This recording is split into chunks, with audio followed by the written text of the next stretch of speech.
It's Danny Flexen here for Seconds Out. Delighted to be joined by Tysie Gallagher, amateur boxing star, about to turn pro, I believe, as well. I don't think I'm breaking any news there. How you doing?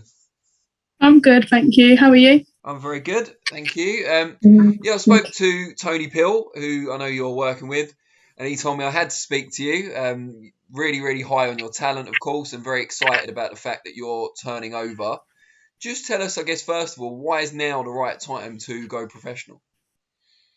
I had a good amateur background and stuff, and with the whole COVID-19, it was either now wait, God knows how long, and no one's getting any younger, so or just go for it. And when I went and met Tony about 7 months ago, it wasn't until I went into the gym and had a few training sessions I was like, yeah, I'm ready for it. We just went from there. Just tell us a little bit about the training setup and how different it might be from when you were amateur. I'm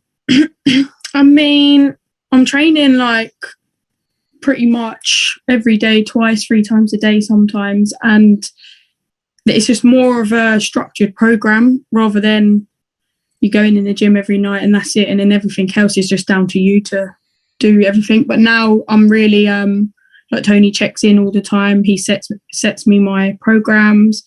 Other than that, obviously the training is hard and it always has been hard. So but yeah, it's just much more, structured and there's no hiding either, because he wants proof of your weight and everything like that every day. You've got someone always on your back. Do you know what I mean? So, but yeah. How much of your decision to turn pro was based on how well women's boxing is doing at the moment, particularly in the UK? All of it, really. All of it. I got asked this question a few years ago, would you turn pro? And the answer was no, because there was just nothing in the women's, nothing for women, no recognition, no nothing. So yeah, it was never really part of the plan until I've seen it all just spiking, and it's wicked. And every show I watch and there's a female boxer on there, it just makes me want to be a part of it. What's your amateur record, and just tell us some of the things you've won or where you've got to. I know you got to an ABA semi-final in 2017. Yeah, so I think that was my first senior. That was the senior elites. So I got to the semi-finals there, lost against Ebony Jones, which another massive name in boxing. She went on to win that year as well. Yeah, she went on to win it. And then year before that, I got to the finals of the youth ABAs. Year before that, I won the junior ABAs. I've boxed all the massive names in female boxing at the minute. Like I've not dodged anything. I've gone in and had great experience. I'm so glad I have. I've boxed with so many of the girls on GB and went on to win a lot of good things. So yeah, I won the NABC in 2016, I think that was. So yeah, I've been in all the championships, all the ABAs, and I've got quite far in a lot of them. Fell short on a couple, but yeah, I've had probably, I think it was 30. It wasn't too many though. I've only had probably about 30 amateur bouts. I would have liked to have had more, but and then I had a 2-year gap recently, so that obviously missed out on a lot of bouts there. But yeah, I just knew it was ready. I was ready to turn over. I wasn't ready to wait for the amateurs to resume after COVID. So we'll talk about the reason for that 2-year break shortly. Just tell us, you were saying about you fought all the best girls around when you were amateur. Tell us, the top 3 in your view, the top 3 hardest fights that you had. Hardest fights? I would say Shona Whitwell. That was tough. Ellie Scottney.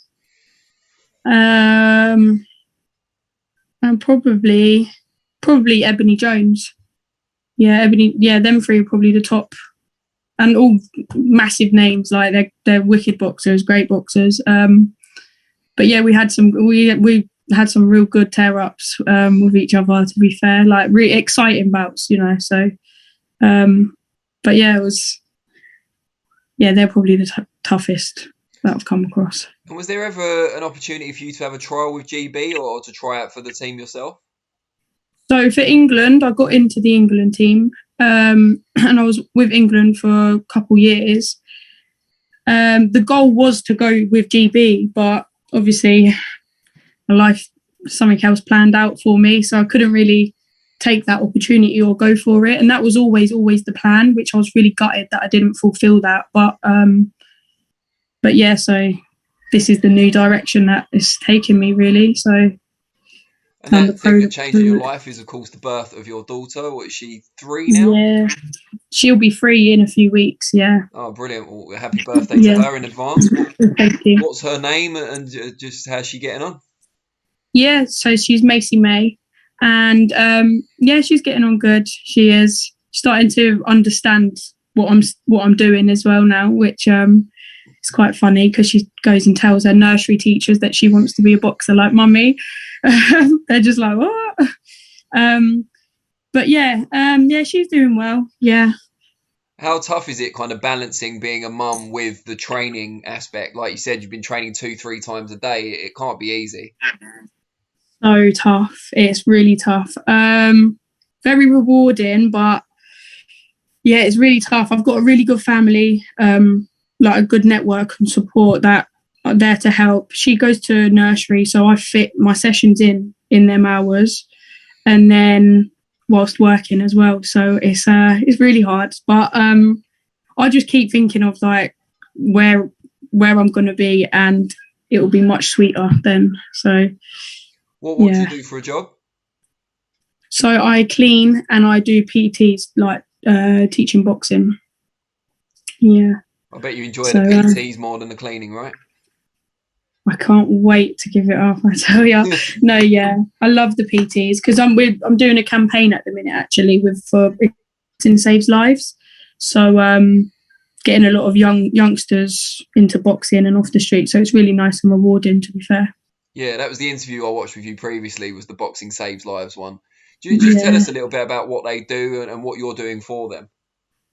Yeah, so at the minute we go into like schools, like high schools, and there's a lot of a group of kids that gets chosen from the teachers, and we're basically teaching them to box over certain periods of time and giving them the opportunity to do something with themselves and showing them a different way of life. Like where I live in Luton, like there's a lot of like kids just going down the wrong path, and we're there to just get them out of that, bring them into the gym. It's a much better place to be every night rather than out on the street. So yeah, just want to give kids the opportunity to see if you won't know if you're going to be good at boxing or do well unless you come down and try. So we're just trying to get as many kids into it as possible. Great stuff. And how can people, if they are interested, how can they find out about taking the next step? So we've got a gym that so a few of them have taken that step, and they come down to the gym now, not just in the school. So but yeah, if anybody was interested, then it's Luton. There's a few boxing gyms in Luton, but the one that I tend to send people to is Luton Town Boxing Club. So it's an amazing like amateur boxing gym for kids, and just helps so many kids in Luton get off the streets, which is good, which I'm sure every amateur boxing club does. But yeah.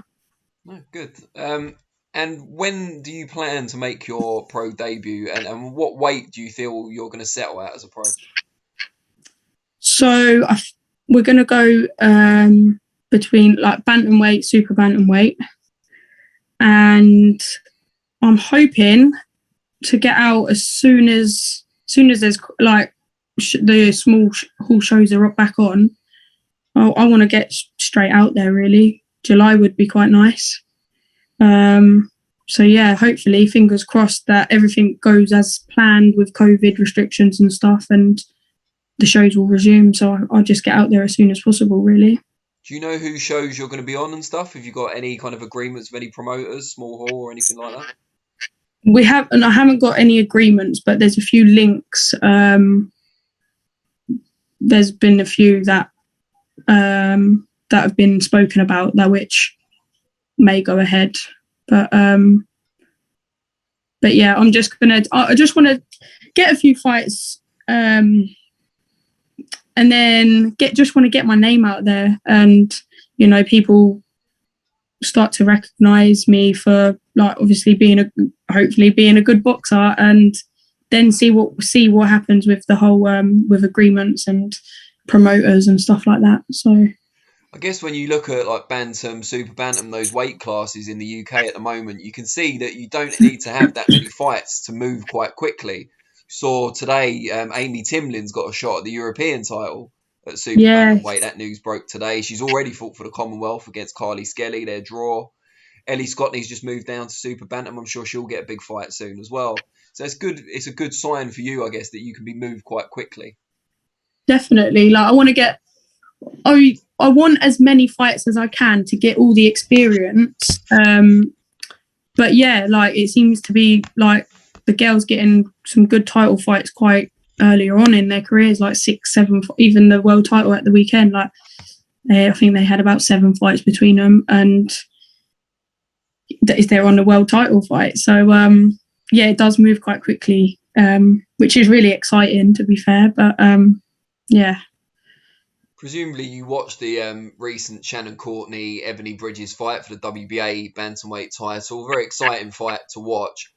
What did you make of it? And also, I have to ask, as I would any female boxer around that weight, what did you make of the whole debate and the build-up about kind of using the looks and that kind of thing to sell the fight a little bit in advance that Courtney was criticising Bridges for? I mean, that's obviously what it worked for Bridges, because it brought so many more eyes to the fight. And if that's what her goal was, then it worked, fair play. But I just think, especially at a time where people are still on the fence with women's boxing, there is still a lot of people on the fence, and that just makes it like it's not a joke, and you're making it out to be a bit of a joke.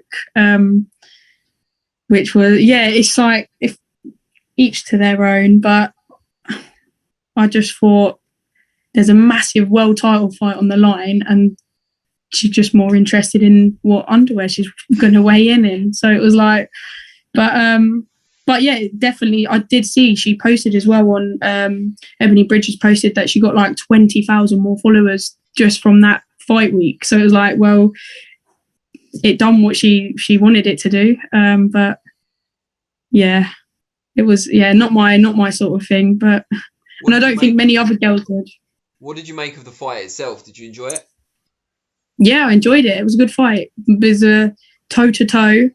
Kind of expected it to be that, to be fair. Yeah, it was good. A solid 10-round fight. And how she boxed for 2 rounds without being able to see anything out of her eye, like, you've got to take your hat off to her, fair play. Yeah, it was an exciting fight. It was good. You've been boxing since you were very young. When you first started, or when you'd had a few bouts, who was it that you looked up to, male or female?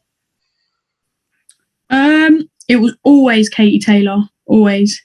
Went and watched her at the It was actually Katie Taylor versus Tasha Jonas at the Olympics, and obviously they're going to be fighting again soon.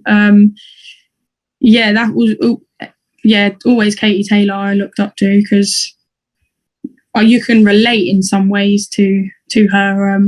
So yeah, it was always Katie Taylor. But there was always other boxers that I was looking up to. Like, always looked up to, like, the likes of Billy Joe Saunders. Always really liked watching him throughout his career as well. But yeah. What was it about Katie that you related to particularly? Because obviously you're based in England, she's Irish. There were English girls, albeit not at the same level as Katie was fighting at as an amateur. Why was it her?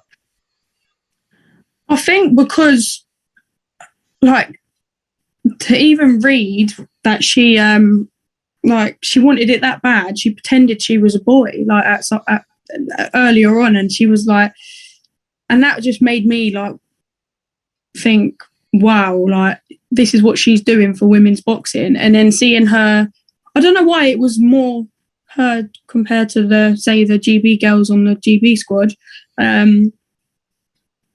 Her story just stood out, I think, to not to everyone. Like, and yeah, I related to her quite well because in her interviews when she would say she used to play football, she was always into that sort of stuff, and that was what I did as well. I played football at quite a high level when I was younger, and then it was time to choose football or boxing, and I chose boxing, and it's exactly her sort of story. And then from there, I just, yeah, that was it. And then the hard work and the dedication, what she did, which what everyone does, but yeah, I just took a really big, massive liking to Katie Taylor.